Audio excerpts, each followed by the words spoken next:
Yeah, so look, so last year, right? An artist came out from Broward County, nigga wore a dress in his video and shit, right?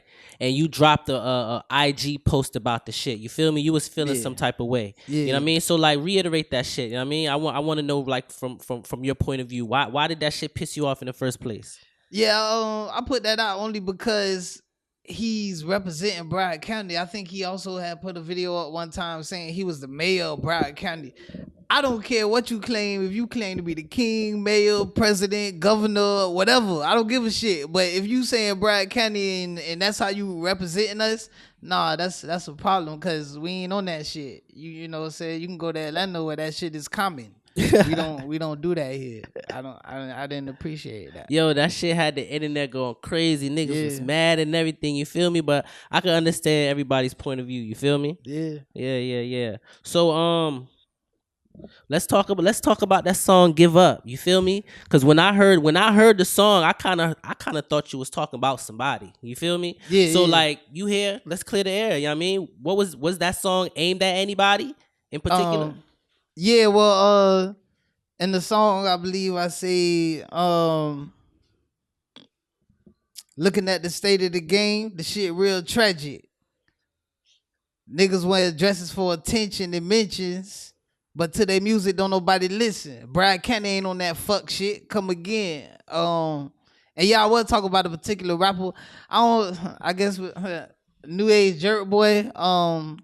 You know what I'm saying? I don't have a problem saying his name. I tagged him in the video I posted, but you know, everybody saw what he did. So, but yeah, I was talking about that in the video. I mean, in the song, excuse me, because we ain't on that shit. Like I said before, we not on that shit, bro. Like, I don't care how weird you are. We got some weird niggas. We got, XXX Temptation. You know, we got niggas in their own different weird little lanes, but nah, we ain't wearing wedding dresses and sucking barrels like dicks, and we ain't on that shit. Like, nah. So you basically had an issue with how, you know what I mean, it represents the city in which you come from. Right. Yeah. And like even I would like to think that even with me addressing it, I did it respectably. I didn't call him this name or call him that name or nothing. I just said, this is not how you represent Broward County, bro. You know what I'm saying? Period. I don't care what you do, but don't do that. Would you do a song with him? No. You said that shit quick as hell, bro. Nah, it ain't even because of his image. I just, yeah, I wouldn't do.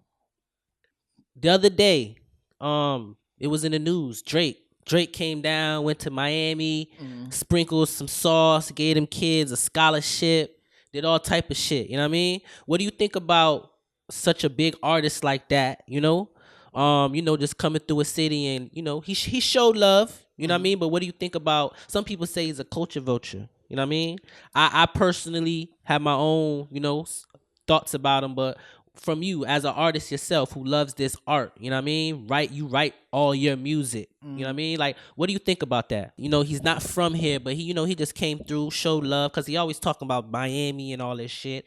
Last year he even dropped a song, produced by I want to say a Broward or Miami producer. I'm not really sure, but you know what I mean? He kind of, used Khaled to get that little sound and he ran off with it. Yeah. So like, what's your thoughts about situations like that? I think it's good that he decided to come down here and do that.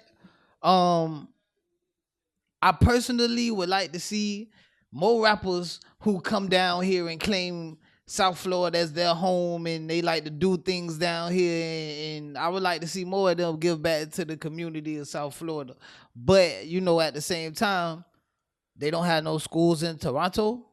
You know what I'm saying? Like, it is what it is. It's good he got the money to do it, and at the same time, our people will look at you like you got all this money but you ain't doing nothing for us. So it's a double-edged thing. He came down here and he did what he did and he was loved for it. I appreciate him for it, but at the same time, you're not from here. So I feel like it's kind of a way of, how it's a marketing, it's a rollout. Yeah, he bought his pass, basically. Like, listen, he spent that, let's say 70, 80,000. That 80,000 he just spent, that word of mouth from what he just did, Yeah. that's all album sales, my nigga. Yeah. That's all album sales. You feel me? He done got the whole Dade County. Fuck Wade. Right. They forgot Wade came back. Right. They Drake came. You feel me? They fucking shit up. So yeah, you talk new age Jerk Boy is not the only character.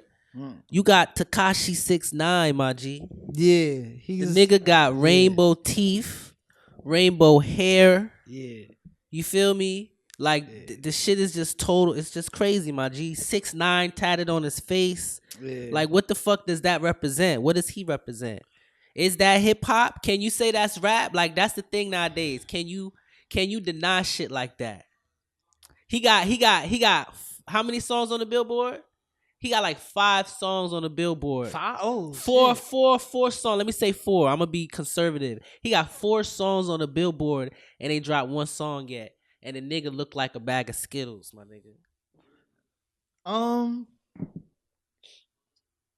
I think it's levels to that lane, and to me, he represents damn near the highest level of that out the box kind of rock starish weirdo type lane. You know what I'm saying? And like, I think the reason why he's getting so much love though is because maybe he's a gangbanger. Like maybe he does have the ability to fuck you up if he needs to. Maybe, I don't know. But when you think about the other guys in that lane, you don't really see. Like you look at, but I look at him weird too. But it's just he has a certain thing about himself where he could be what he's talking about. Like, right. And as far as his style, he got a little John twang to him. Man, that nigga be yelling in every song. Yeah, I thought I was listening to it. I've been listening to the same song. All 4 of them songs on the Billboard is the same fucking song. I don't give a fuck what nobody say. I think I've only heard 1, maybe 2. It's the Fetty Wap one. It's a few. It's one with Chippy Red. It's a few of them. You feel me? Yeah. And again, you don't even know him. Yeah. You don't even hear them shits. He sound the same. He yelling on every one of them. I think it's only one they play on 99 Jams, right? I don't even know, like, but yeah, I mean, like the whole image, like it seems like you have to have an image nowadays. Yeah. Whether it's gangster, whether it's just attention grabbing, it's some type of image. It don't matter. You just gotta look apart.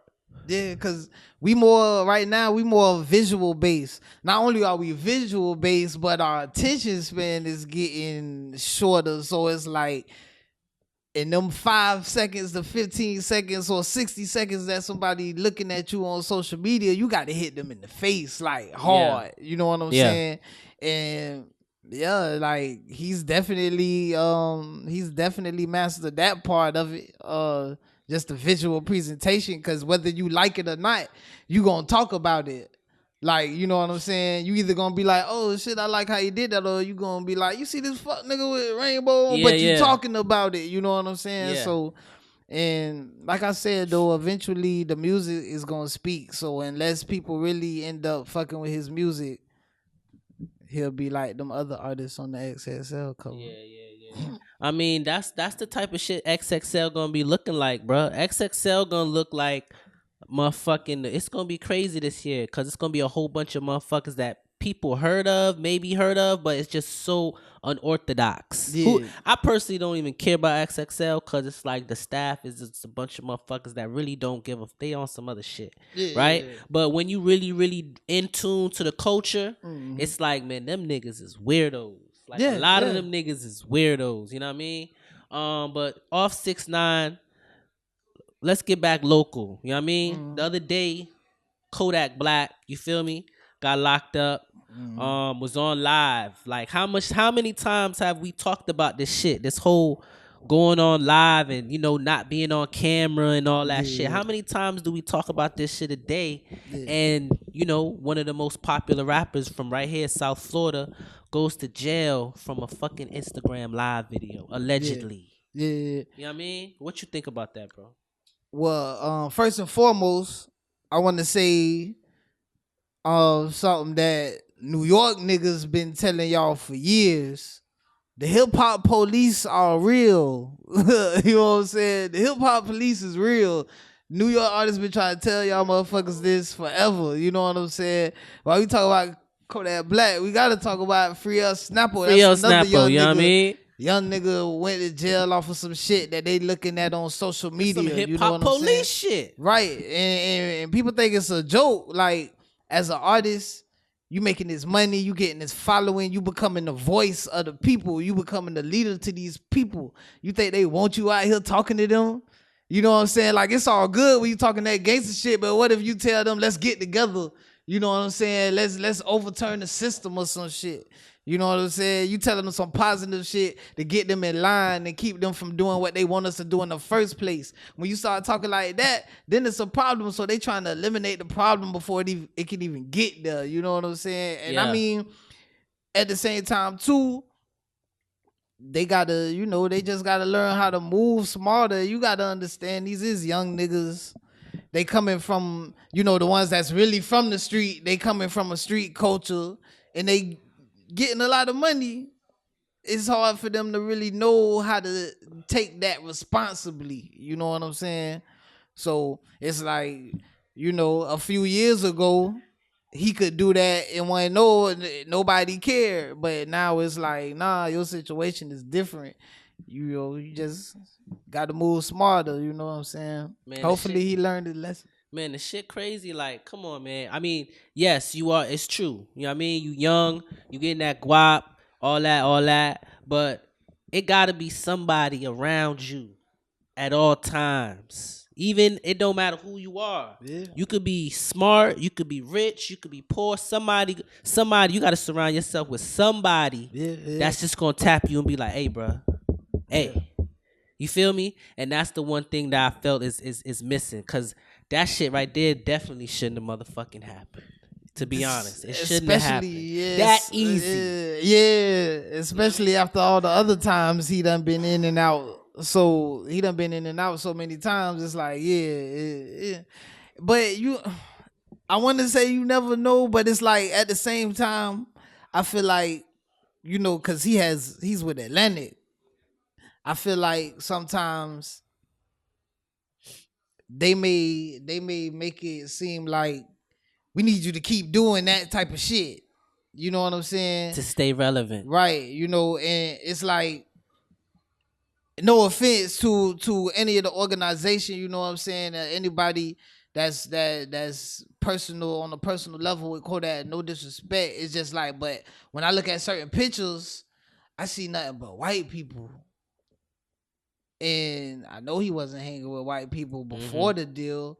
So I just feel like there's, you know, since the Black Panthers, the government have been putting people in place to infiltrate from within. Talk. You know what I'm saying? So like, I feel like some of them people may not be there for his personal interests, but only for the interests of whatever brand they're building with him. You know what I'm saying? So he might have had other people in his ear telling him things, but he also may have had some people on the right side coming in saying, yeah, that's cool and all, but we need you to do this so we can keep these followers coming. We can keep people interested in what you got going on. So it's tough. We don't know exactly what bro was going through. At the same time, you got your own mind. You done been in and out of jail. You know the difference between right and wrong. Like, you should know by now. So it's like, you can't just fault the people around him the whole time, but you can't fault him completely. It's man, crazy. Look, we all got a lot of growing up to do. Yeah, that's exactly how you can put it. You feel me? Yeah, I get you. Yeah. But that's crazy though. You know, in the same breath that it kind of slipped me. That wasn't the first situation. You got El Snappo. You feel me? Yeah. Who's in a similar situation? Yeah. You know what I mean? On some hip hop police type shit. Right. They watching. Mm-hmm. They watching, you feel me? So to all y'all out there, tread light. You know what I mean? Definitely.